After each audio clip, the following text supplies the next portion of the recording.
Halo teman-teman. Kami dari kelompok Balance akan menyampaikan rangkuman materi AKM pada minggu ini.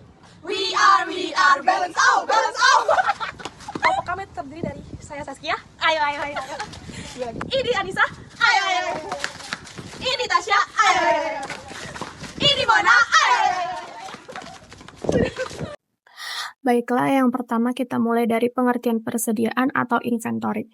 Persediaan atau inventory adalah barang yang dimiliki perusahaan yang nantinya akan dijual atau digunakan untuk membuat produk yang akan dijual. Inventory ini termasuk aset lancar karena biasanya akan habis terjual dalam waktu kurang dari 1 tahun. Inventory penting karena sering menjadi aset terbesar dalam perusahaan dagang maupun manufaktur. Selain itu, inventory juga sangat berpengaruh terhadap laba karena masuk dalam perhitungan COGS. Jika inventory salah dihitung, maka laba bersih perusahaan juga bisa salah. Nah, yang kedua ada klasifikasi inventory. Inventory dibagi berdasarkan jenis perusahaannya.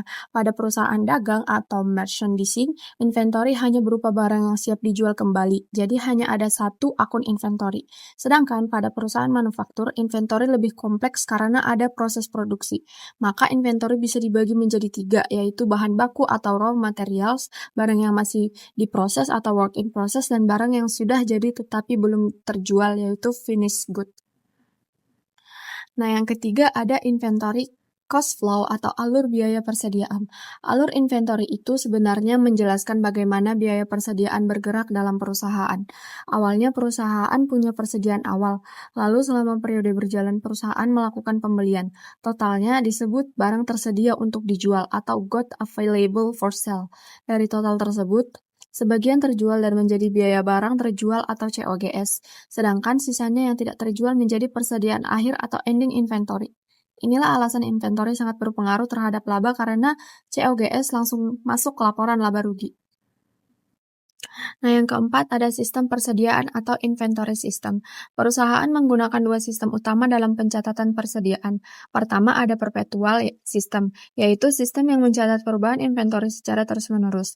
Jadi, setiap pembelian akan menambah inventory dan setiap penjualan akan mengurangi inventory serta langsung mencatat COGS.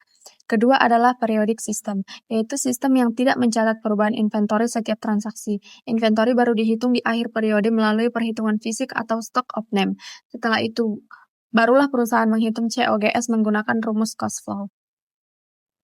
Nah, yang terakhir ada perbedaan perpetual dan periodik. Perbedaan utama perpetual dan periodik adalah waktu pencatatannya. Pada perpetual, inventory selalu terupdate sehingga perusahaan bisa tahu jumlah persediaan setiap saat. Sistem ini lebih akurat dan biasanya dipakai perusahaan besar seperti supermarket karena menggunakan barcode scanner. Sedangkan periodik lebih sederhana karena perusahaan tidak mencatat COGS setiap transaksi. Tetapi kekurangannya adalah perusahaan baru tahu jumlah inventory setelah stock of name. Sistem ini biasanya digunakan perusahaan kecil karena lebih murah dan tidak memerlukan sistem komputer yang rumit. Selanjutnya, kita membahas mengenai barang yang masuk inventory. Jadi, barang yang masuk inventory itu, yang pertama itu ada goods in transit, barang yang masih dalam perjalanan. Nah, ada 2 jenis ya. Yang pertama itu FOB shipping point, yaitu kepemilikan pindah saat barang dikirim, lalu masuk inventory pembeli. Yang kedua, FOB destination, kepemilikan pindah saat barang diterima, masuk inventory saat sampai. Lalu yang kedua ada consignment. Barang dititipkan ke pihak lain atau agen, tetapi milik consignor, pemilik asli. Jadi, dicatat sebagai inventory oleh consignor, consignee tidak mencatat inventory. Lalu yang ketiga ada repurchase agreement.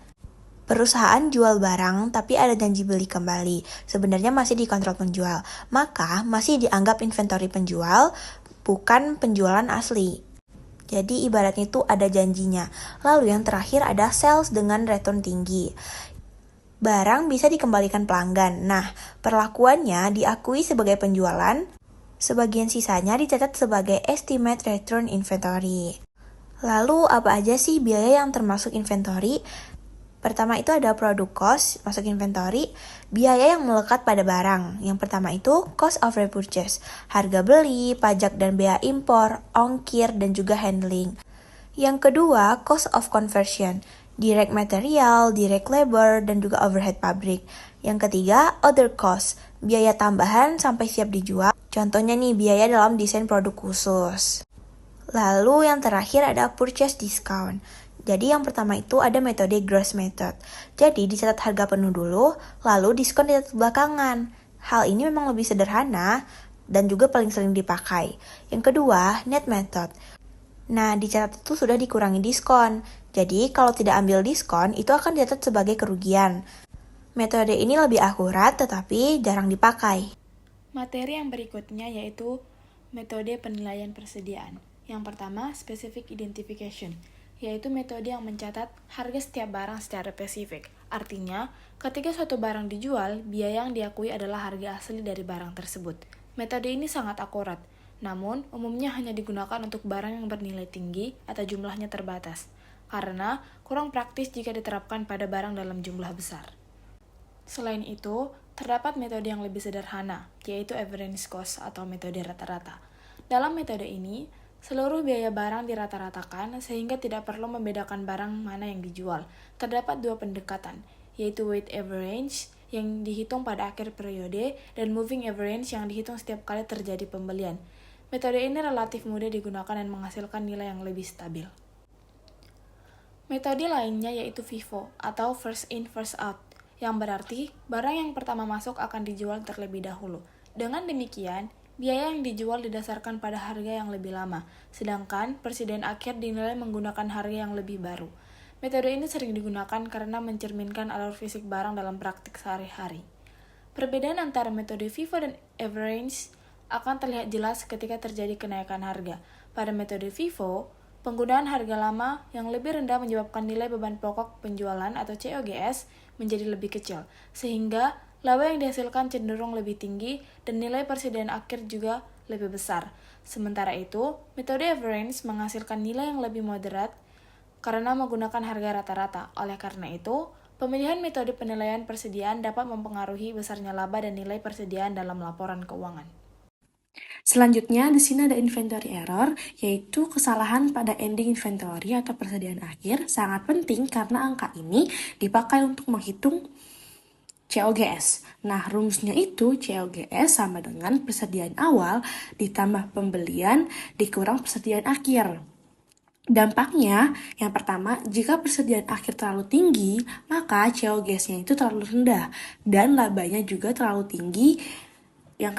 Dan selanjutnya ada current ratio yang terlalu tinggi, aset lancar terlihat lebih besar. Yang kedua itu, jika persediaan akhirnya terlalu rendah, maka COGS-nya terlalu tinggi, labanya terlalu rendah, dan current ratio-nya terlalu rendah. Selanjutnya ada error 2 periode atau 2 tahun. Jadi kesalahan inventory itu bukan hanya berdampak 1 tahun, melainkan 2 tahun. Tahun pertama itu tahun terjadi kesalahan, misalnya inventory akhir terlalu tinggi, maka labanya terlalu tinggi. Tahun keduanya itu tahun kebalikan atau reversal, yaitu inventory awal jadi terlalu tinggi, maka COGS-nya terlalu tinggi dan laba terlalu rendah. Jadi kesimpulannya, kesalahan di tahun pertama akan dibalik di tahun berikutnya. Nah, selanjutnya ada kesalahan purchase dan inventory sekaligus. Jadi kalau ada kesalahan pada pembelian dan persediaan, maka efeknya itu bisa saling menutupi. Contohnya itu seperti pembelian terlalu tinggi, maka COGS naik dan laba turun. Tapi inventory juga salah, bisa menurunkan COGS dan pada akhirnya laba bersih bisa tetap benar. Tetapi tetap bisa berbahaya karena angka di laporan tidak akurat dan bisa menyesatkan pengembalian keputusan. Nah, untuk yang terakhir di sini ada LIFO, yaitu last in first out, yaitu barang yang terakhir masuk bisa dianggap barang pertama dijual. Dampaknya, kalau saat harga naik atau ada inflasi, maka barang terbaru itu cenderung lebih mahal jika dijual terlebih dahulu. Dampaknya itu COGS jadi lebih tinggi, laba jadi lebih rendah, dan pajak jadi lebih kecil.